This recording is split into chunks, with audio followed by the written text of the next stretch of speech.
Today we are going to be talking all about rocks. Before learning about rocks, many people think that there is no difference in the various rocks we see here.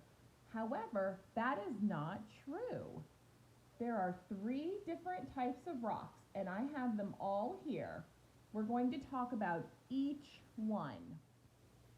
These rocks here are called igneous rocks. These rocks are formed when a liquid called magma or lava cools down and becomes solid. Magma is made of a mixture of molten or semi-molten rocks with other gases and material. If the magma cools slowly, the rocks have large minerals, such as in this piece of granite. You can see the larger pieces of the minerals there. These crystals are easily seen by the eye. However, if the lava cools quickly, you get a volcanic rock, such as this dark piece of obsidian. These rocks that form when the lava cools quickly are called extrusive rocks, while the rocks formed from slowly cooling magma are called intrusive. There is a huge variety of igneous rocks, not just these two. There's over 700 types, and they are generally the hardest and the heaviest of the 3 rock types. The next rock we're going to learn about is sedimentary rocks. Sedimentary rocks are named that because they are rocks that are actually made up of sediments. Sediments are pieces of other rocks, minerals, the remains of living things, and dissolved minerals that come out of the water. These sediments come together to make a solid material, which is the sedimentary rock.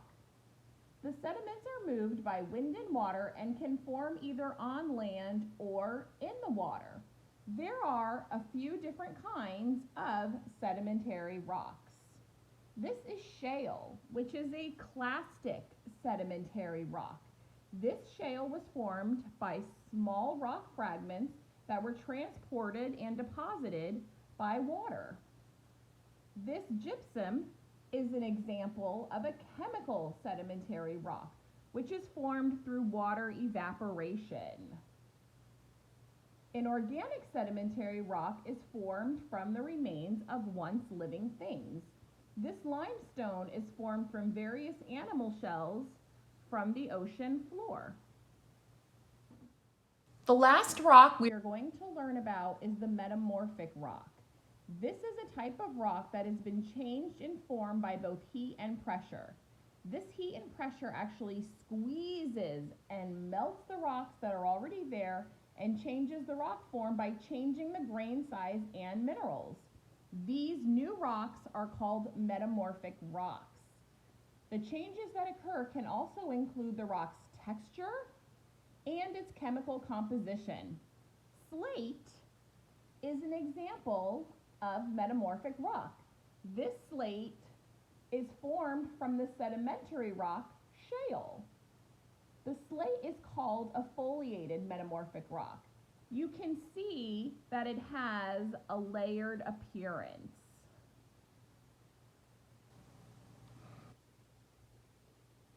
This marble is a non-foliated metamorphic rock because it does not have layers. This marble is formed partly from the sedimentary rock limestone. Some students may not realize that rocks actually go through the rock cycle and change into other rock forms. Many students think that rocks stay the same all the time. However, the rock cycle means that each type of rock changes by being heated, broken, pushed, and pressed constantly by the Earth's forces. You can learn more about the rock cycle at eschooltoday.com. There is a great visual on that website with a fantastic explanation about the rock cycle and what happens during the journey that the rocks take as they change. And I also know that many of us like to sing songs to help us learn. There is a super fun song about the rock cycle on YouTube called We Will Rock You that you can search, and I will also have a link at the end of the video. Good job learning about all the different kinds of rocks today, my friends.